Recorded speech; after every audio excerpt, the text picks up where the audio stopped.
누가복음 19장 1절에서 10절까지 말씀을 봉독해 드립니다. 누가복음 19장 1절에서 10절까지의 말씀입니다. 예수께서 여리고로 들어가 지나가시더라. 삭개오라 이름하는 자가 있으니 세리장이요 또한 부자라. 그가 예수께서 어떠한 사람인가 하여 보고자 하되 키가 작고 사람이 많아 할 수 없어 앞으로 달려가서 보기 위하여 돌 무화과 나무에 올라가니 이는 예수께서 그리로 지나가시게 되밀어라.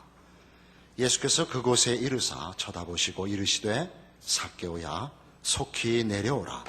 내가 오늘 네 집에 유하여야 하겠다 하시니 급히 내려와 즐거워하며 영접하거늘 무사람이 보고 수군거려 이르되 저가 주인의 집에 유하러 들어갔도다 하더라. 삭개오가 서서 주께 여짜오되 주여 보시옵소서. 내 소유의 절반을 가난한 자들에게 주겠사오며 만일 누구의 것을 속여 빼앗은 일이 있으면 네 갑절이나 갚겠나이다.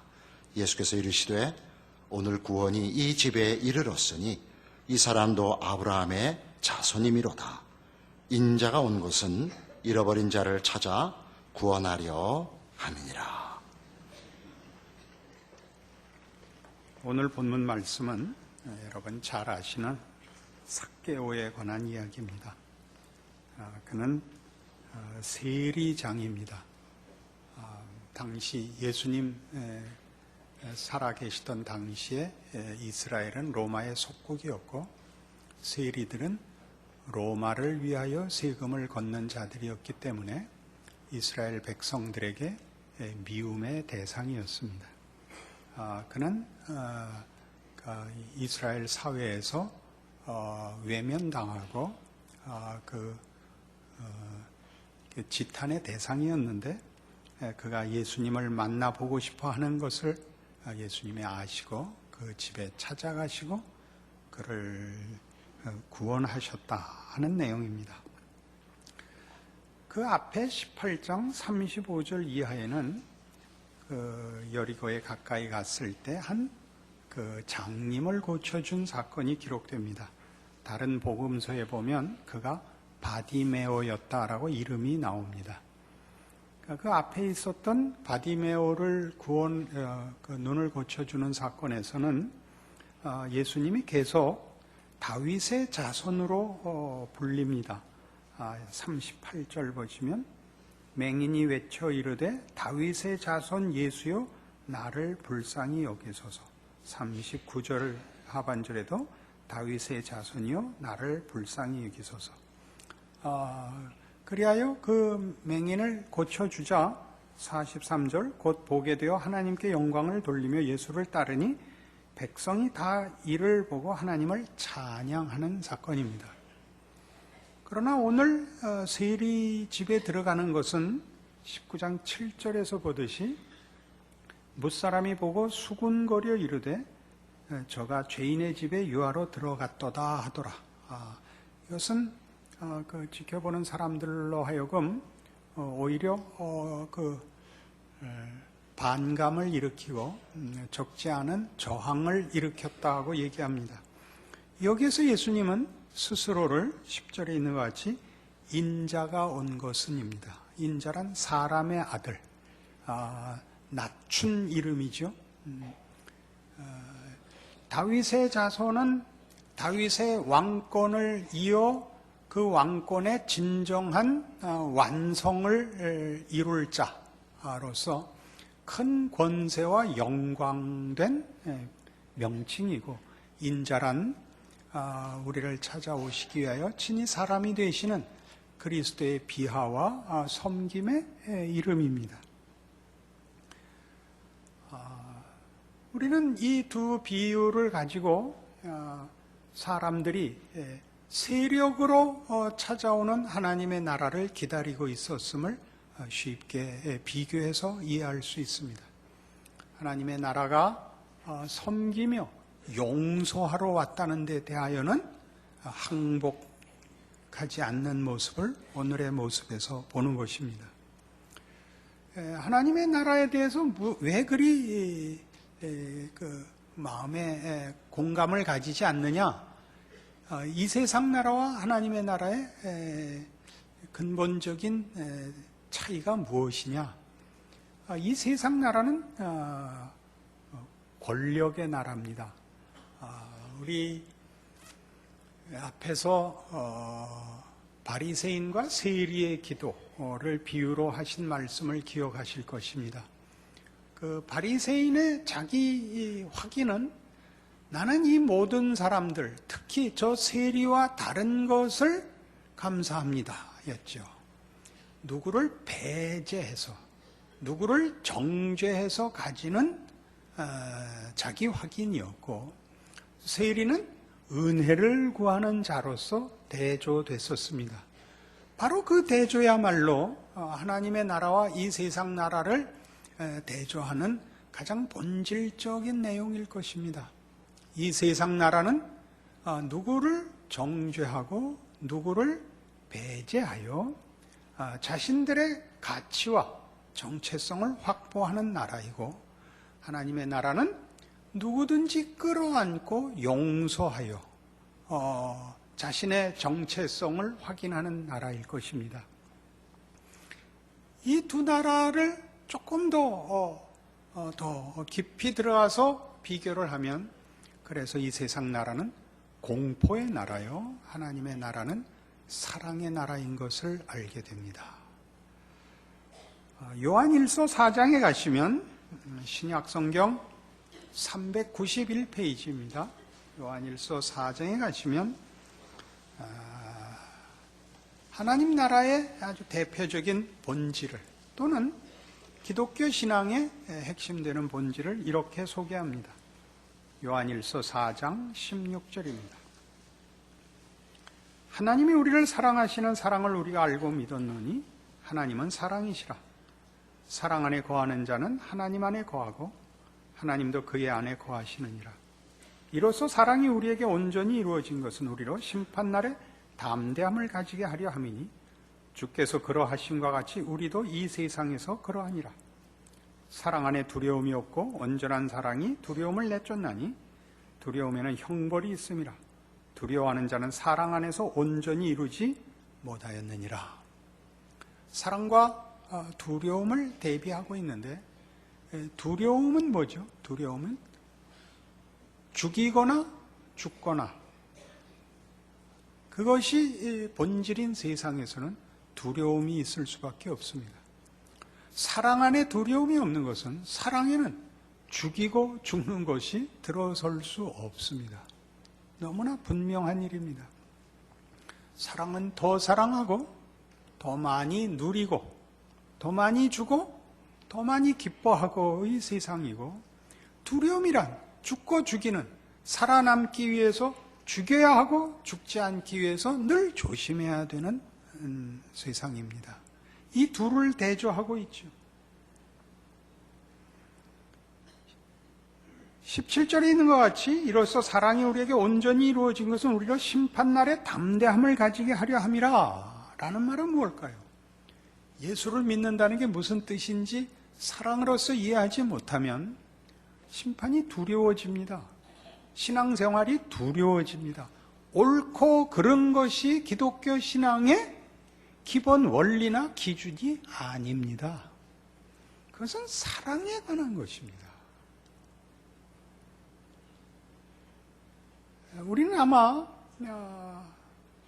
유교적인 전통 위에 서 있어서 한국교회가 이 부분에 더 민감했을 터이고, 또 그리고 인간이란 죄인으로 태어났기 때문에 그 양심의 지적 앞에 늘 괴로워하는 본성이 있기 때문에 옳고 그른 것이 모든 것에 제일 근거가 되는 기준으로 이해하고 있을 것입니다. 기독교는 전혀 그런 종교가 아닙니다. 사랑이라는 얘기를 하고 용서라는 얘기를 하면 마치 옳고 그름의 경계를 무너뜨려도 좋다 이렇게 생각하는 건 바보 같은 소리입니다. 사랑을 하면 잘못해도 괜찮다 이렇게 물어보는 바보는 없습니다. 그러나 우리는 그 둘을 자꾸 충돌시킵니다. 기독교가 용서를 얘기하고 사랑을 얘기하고 이해를 이야기하고 관용을 얘기하면 무질서와 혼돈인 것 같이 생각합니다. 근거와 기준과 틀과 본질과 목적이 다르다는 것입니다. 인간을 어떤 기준에서 어떤 목표를 향하여 어떤 힘으로 인간을 이끌고 있는가 하는 면에서 세상과 예수 안에서 하나님의 부르심은 다르다 하는 것입니다. 여러분은 사랑과 용서를 얘기하면 마음껏 게으르고 마음껏 무책임하고 마음껏 무지해지고 마음껏 부끄러워질 수 있단 말입니까? 사랑은 이미 그것을 뛰어넘는 것입니다. 면제받거나 외면하는 것이 아니라 그 위에 서는 것이지요. 그 위에 서기 위해서는 기본적인 양심을 만족시키는 것, 최선을 다하는 것은 물어볼 필요도 없는 것입니다. 요즘은 저 이식하고 다르니까 잘 모르겠지만 우리 때는 연애 편지를 단번에 써서 보내는 사람은 없었습니다. 그건 괴테도 하지 못했고 셰익스피어도 하지 못했습니다. 썼다 찢고 썼다 찢고 썼다 찢어서 12번만 해도 보내고 13번만 해도 보내고 보내다가 배달 사고도 나서 그 여인이 우체부와 결혼도 하고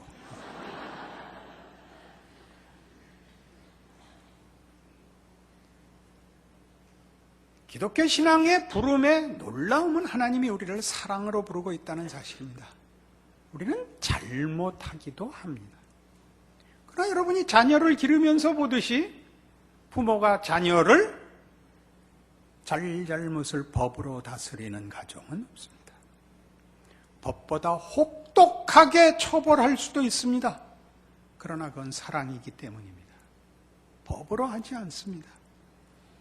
요한복음 15장에 가시면 이 문제에 대한 예수님의 직접적인 가르침이 등장을 합니다.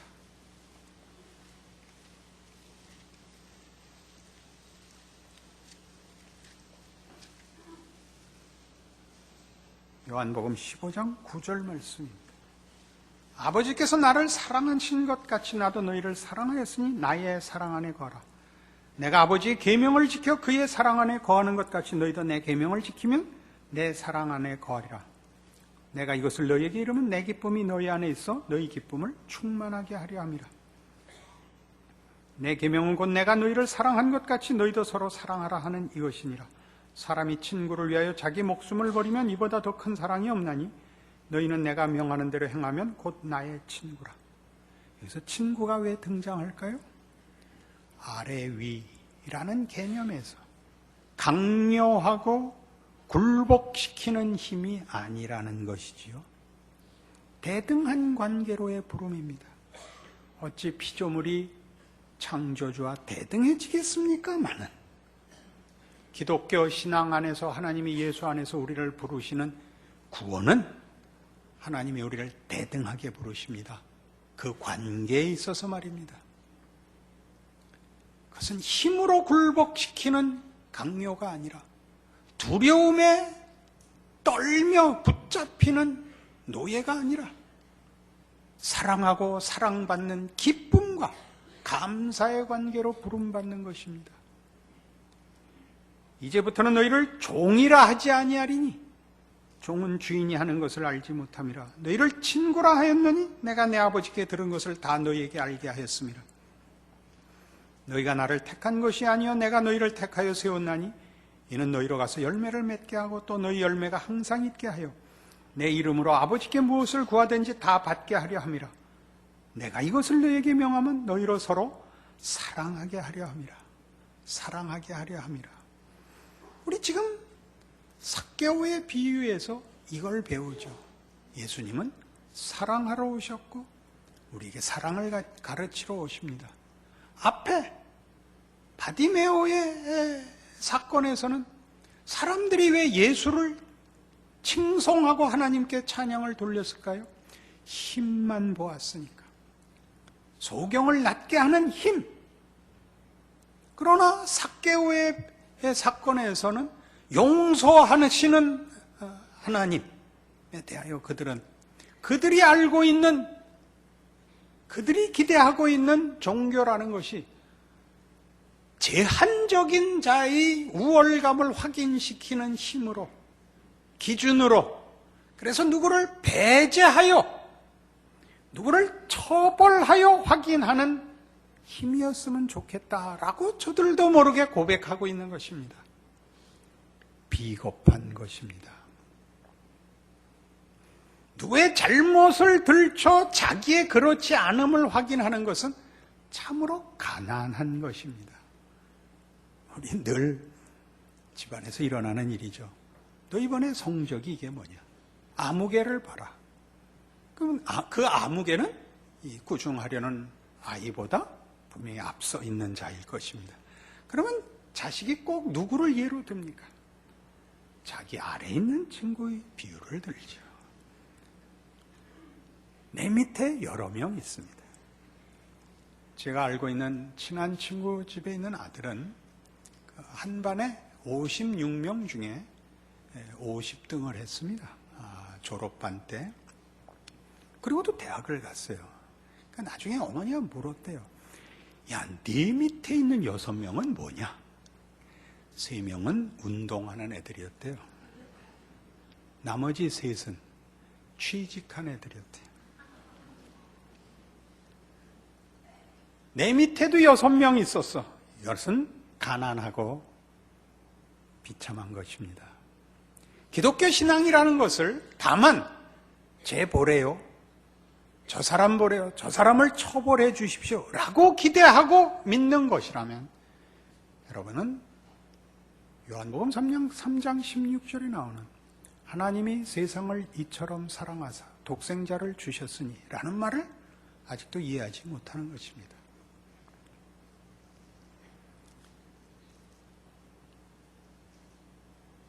이 요한복음 15장은 사랑을 명하고 이어서 무슨 말을 그 뒤에 붙이시느냐 하면 18절에 세상이 너희를 미워하면 너희보다 먼저 나를 미워한 줄을 알라. 너희가 세상에 속하였으면 세상이 자기의 것을 사랑할 것이나 너희는 세상에 속한 자가 아니요 도리어 내가 너희를 세상에서 택하였기 때문에 세상이 너희를 미워하느니라가 나옵니다. 이게 무슨 얘기죠? 세상은 미워하는 나라입니다. 자기들의 사랑을 확인하기 위하여 누구를 미워해야 되는 나라입니다. 누구를 쳐 엎어야 자기네가 잘난 것이 증거되는 나라입니다. 서두에 얘기했죠. 공포의 나라입니다. 그러나 이 예수를 미워하는 이 세상에 예수는 그 세상을 사랑하러 오십니다. 우리는 어떻게 이 사랑을 실천할 수 있는지는 아직 잘 모릅니다. 오늘은 그런 얘기까지 하려는 것이 아닙니다. 하나님 나라와 세상 나라가 근본적으로 무엇이 다른지를 얘기하려는 것입니다. 골로새서 3장으로 가십시다. 신약성경 326페이지 골로새서 3장 1절입니다. 그러므로 너희가 그리스도와 함께 다시 살리심을 받았으면 위의 것을 찾으라. 거기는 그리스도께서 하나님 우편에 앉아 계시느니라. 위의 것을 생각하고 땅의 것을 생각지 말라. 이는 너희가 죽었고 너희 생명이 그리스도와 함께 하나님 안에 감추어졌음이라. 우리 생명이신 그리스도께서 나타나실 그때 너희도 그와 함께 영광 중에 나타나리라. 너희가 예수를 믿었으면 위의 것을 찾아라. 거기는 예수께서 하나님 우편에 앉아 계시는 곳이요. 그 내용입니다. 사랑해서, 섬겨서, 순종해서 죽이는 세상에서 죽을 수밖에 없었던 예수가 궁극적인 승리를 얻는 곳, 그리고 그런 통치에 들어와 있습니다. 그것이 예수를 믿는다는 뜻입니다. 궁극적으로 우리 세상이 죽고 죽이는 공포의 권력을 추구하는 곳에서 궁극적인 승리가 있는 것이 아니라 서로 사랑하여 친구를 위하여 죽을 수 있는 곳에서 죽어버린 자가 이 나라의 궁극적 승리의 자리에 앉는 곳, 거기에 우리가 불려왔습니다. 그리고 그것을 우리가 믿습니다. 그래서 5절부터 그러므로가 나옵니다. 그러므로 땅에 있는 지체를 죽이라. 곧 음란과 부정과 사욕과 악한 정욕과 탐심이니 탐심은 우상숭배니라. 탐심이 우상숭배라는 게 뭔지 아시죠? 우상이 뭔지 아시죠? 우상은 권력입니다. 내가 하고 싶은 것을 해주는 힘. 우상은 인격이 없습니다. 어디서나 우상은 그냥 힘일 뿐입니다. 우상은 힘일 뿐입니다. 그래서 우상은 여러 조건을 요구합니다. 희생을 요구합니다. 우리가 희생한 것만큼 보상합니다. 하나님은 그렇지 않습니다. 당신이 희생하여 우리를 부욕해 하십니다. 예수를 믿으면 많은 것을 희생해야 된다고 생각하는 것은 기독교의 기본 원리에 아직도 무지하기 때문입니다. 여러분에게 요구하는 희생은 희생이 아니라 더러움을 벗어 던지라는 것입니다. 여러분이 희생이라고 생각하는 이 세상의 것들, 그 탐심, 그 부정, 그 어리석음을 벗어 던지라는 것이죠. 그것은 깨끗이 씻는 것이요, 그것은 맑아지는 것이요, 밝아지는 것이요, 올곧게 되는 것이요, 진정한 의미와 가치로 덧입혀지는 명예로운 요구입니다.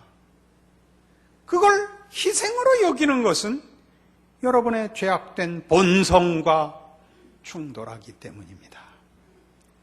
그 진정한 가치를 희생이라고 얘기해서는 안 됩니다. 그것은 당연한 소원이어야 옳습니다.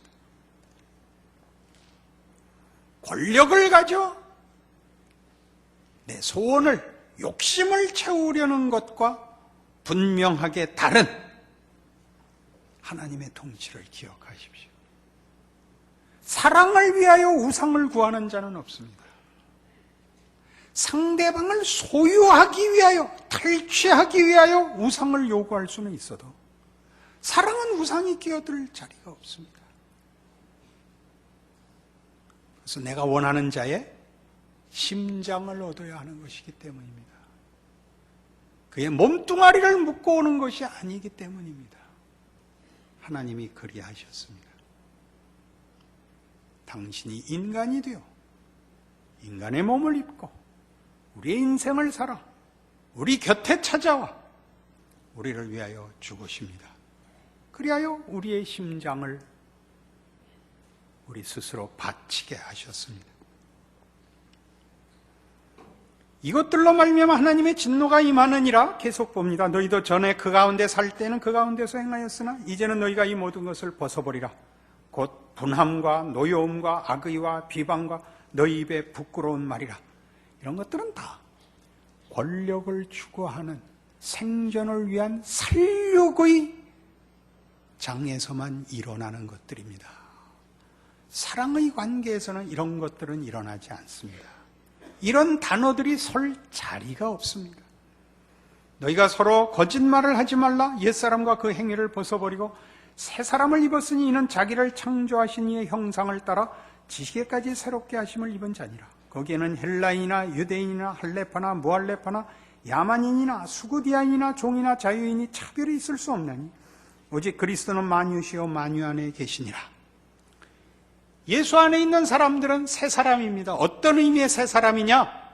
권력으로 차별화하지 않는 새 사람입니다. 거기는 그런 차별이 없는 평등의 나라입니다. 정의와 평화의 나라입니다. 세상은 정의와 평화를 만들기 위하여 강제력을 동원하는 다른 방법이 없습니다. 정의와 평화를 이루기 위하여, 질서를 지키기 위하여 할 수 있는 건 범법자를 처벌하는 방법밖에 없습니다. 그리고 언제나 그 법을 집행하는 자가 그 법을 자기에게는 적용하지 않는 법입니다. 그래서 세상이 질서를 유지하는 유일한 방법인 강제력은 그 강제력을 가진 자가 그 강제력을 자신에게 적용하지 않아서 늘 괴롭습니다. 하나님 나라는 다릅니다. 거기는 강제력이 아닌 사랑입니다. 사랑이 정의와 평화를 이룹니다. 거기는 스스로가 타인을 위하여 희생하는 나라입니다. 이것이 하나님 나라입니다. 하나님께서 하나님의 나라와 하나님의 영광을 드러내기 위하여 못난 것들을 처벌하심으로 그 나라를 성립시키는 것이 아니라 그 나라 하나님의 영광과 거룩함을 드러내시기 위하여 모든 죄인들을 씻어내고 용서하기 위하여 당신이 죽는 나라입니다. 이것이 기독교입니다.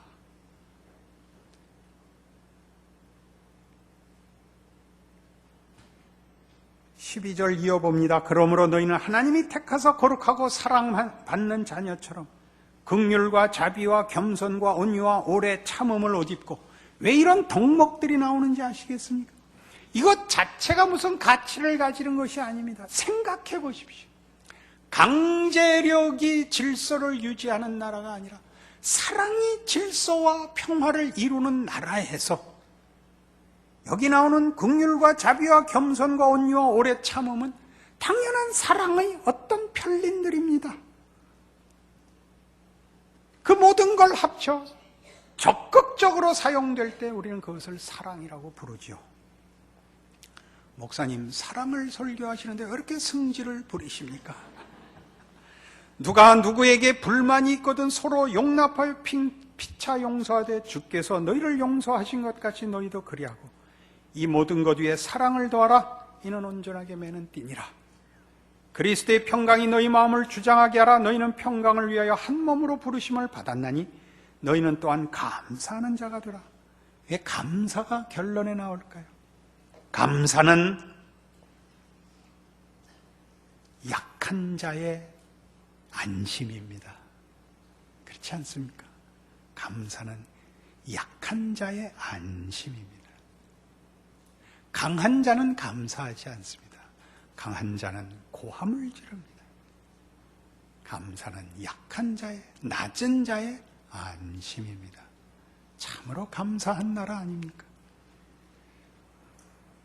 그리스도의 말씀이 너희 속에 풍성히 거하여 모든 지혜로 피차 가르치며 권면하고 시와 찬송과 신령한 노래를 부르며 감사하는 마음으로 하나님을 찬양하고 또 무엇을 하든지 말이나 이래나 다 주 예수의 이름으로 하고 그를 힘입어 하나님 아버지께 감사하라.